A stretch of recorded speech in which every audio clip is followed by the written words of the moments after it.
माँ हाँ, मेरा बच्चा कब तक इस तरह बैठी रहोगी हैं? थोड़ा सा खाना खा लो। क्यों अपने आप को हलकान कर रही हो? मुझे भूख नहीं है ताई अम्मा, आप प्लीज ये उठा लें। इस तरह मत करो, हिम्मत करो, इंशाल्लाह अल्लाह सब ठीक कर देगा। तुम देखना, मेरा अल्लाह खतीजा को जरूर शिफा देगा। पता नहीं पापा लोग कहाँ रह गए हैं। कॉल पे तो कह रहे थे कि बस आने वाले हैं, निकल गए हैं। मैं फोन करके पूछती हूँ। लगता है आ गए। आ गए।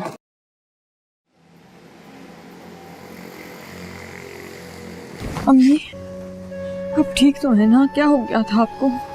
बिल्कुल ठीक, बल्कि अस्पताल में मुझे तुम्हारी ही फिक्र हो रही थी कि तुम घर आओगे, खाली घर देख के परेशान हो जाओगे। अल्लाह का शुक्र है कि तुम घर वापस आ गए हो। मैंने कहा था ना माँ कि खतीजा जल्दी सेहतयाब होकर अपने घर वापस आ जाएगी। देखो आ गई। ठीक हो? चल चाचा।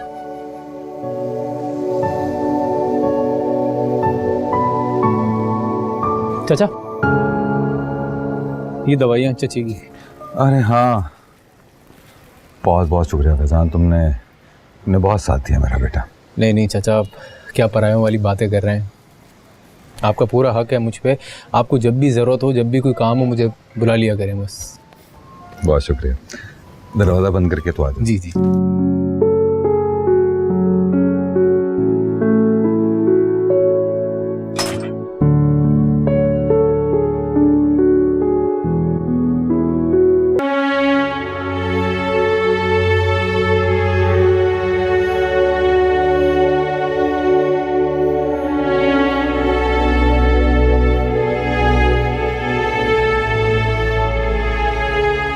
खदीजा सो गई?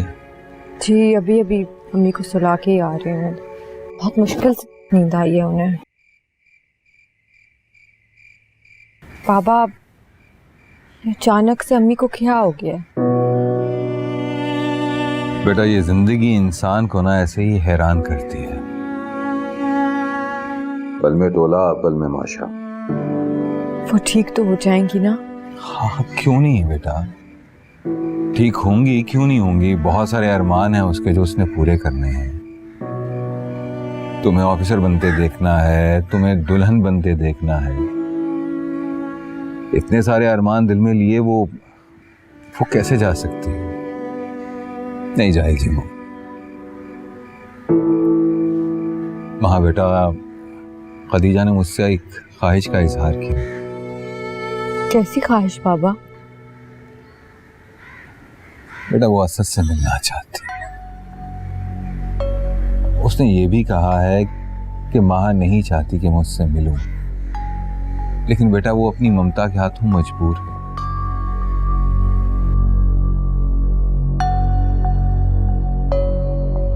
तुम मुझसे नाराज क्यों हो रही हो? मैं तो तुमसे पूछ रहा हूं कि तुम्हारी माँ की ये ख्वाहिश है, मुझे उसको पूरा करना चाहिए या नहीं? बाबा आप मेरा जवाब जानते हैं। देखो माँ, तुम्हारा और तुम्हारी माँ का असद को लेके जब भी झगड़ा हुआ है, मैंने हमेशा तुम्हारा साथ दिया कि नहीं दिया? तुम अच्छे से जानती हो बेटा, जब असद पैदा हुआ तो तुम्हारी खाला का इंतकाल हो गया। तुम पैदा होने वाली थी, लेकिन खदीजा ने अपनी सेहत का ख्याल नहीं किया बेटा, और असद को गोद ले लिया, क्योंकि वो उसकी बहन की आखिरी निशानी थी। नजीब भी असद को छोड़कर चला गया, लेकिन जब नजीब ने दूसरी शादी की तो असद को लेने आ गया। तुम्हारी माँ ने अपने दिल पर पत्थर रखा बेटा, और असद को भेज दिया उसके साथ, उफ तक नहीं किया। और फिर नजीब ने कभी दोबारा असद को तुम्हारी माँ से मिलने भी नहीं दिया। मैंने वो तड़प, वो तकलीफ देखी है बेटा तुम्हारी माँ की आंखों में। ये सब भूला नहीं। अगर आपको सब याद है और आप कुछ नहीं भूले, तो आप ऐसे लोगों का एहसान क्यों लेना चाहते हैं जिन्होंने मुड़ के कभी हमारी तरफ देखा भी नहीं? क्या फायदा है ऐसे लोगों का एहसान लेने का? तुम्हारी माँ की खातिर बेटा, सिर्फ और सिर्फ तुम्हारी माँ की खातिर। तुम जानती हो कि इन सब बातों के बावजूद अगर तुम्हारी माँ किसी को याद करके रोती है तो वो असद है। हो सकता है कि असद को मिलने के बाद, उसको देखने के बाद जिस दर्द से वो गुजर रही है, शायद उसमें कुछ कमी आ जाए बेटा, सिर्फ इसलिए।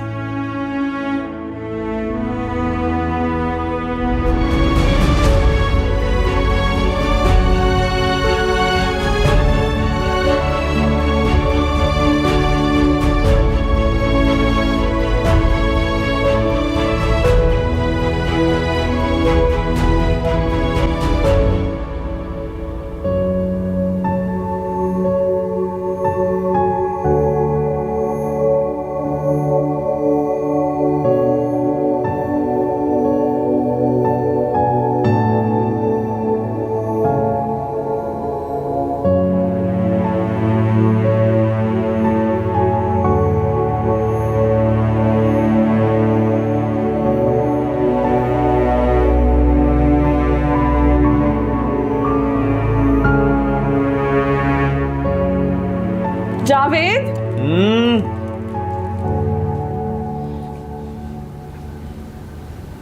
आपकी लाडली ने आज फिर ये तस्वीर उतारकर कबर्ड में रख दी। जावेद साहब, अपनी लाडली को समझा दीजिए। इस घर में हर तस्वीर हटा सकती है वो, लेकिन ये तस्वीर हरगिज नहीं हटेगी।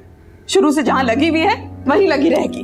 बाबा, आप मुझे खुद बताएं, मुझे समझ नहीं आती, जिस शख्स को मैं जानती भी नहीं हूँ, मुझे उसका पता भी नहीं है, उसकी तस्वीर इस घर में क्यों लगी हो? भाई, तुम दोनों की ये लड़ाई जो है ना हल पजीर है, तो मेरी सिर्फ इतनी सी गुजारिश है कि इस लड़ाई से मुझे दूर रखा जाए। आप इसे कह दीजिए कि ये बस खामोश हो जाए। मुझसे इसकी बातें अब बर्दाश्त नहीं हो रही। एक तो गलती की है, उसको मानने के बजाय अपनी गलती की दिफा कर रही है। कौन सी गलती? जिस शख्स की तस्वीरें इस पूरे घर में लगी हुई हैं, उसको तो आपका नाम भी याद नहीं। माहा, बाबा, आप ही मुझे बताएं, कितने साल हो गए हैं, असद का ना कोई अता ना पता, एक फोन तक नहीं आया, और ये है कि उसके लिए अपनी सगी बेटी से लड़ रही हैं। मुझे नहीं अच्छा लगता कि मेरी माँ किसी और की इतनी फिक्र करे। तस्वीरें लगाने से आप अपनी मोहब्बत दिखा तो सकती हैं, लेकिन किसी पराये के दिल में अपनी मोहब्बत बिठा नहीं सकती। असद पराया नहीं है, हमारा अपना है। हमारा नहीं अम्मी, आपका अपना है। देख रही हो कैसी बातें कर रही है?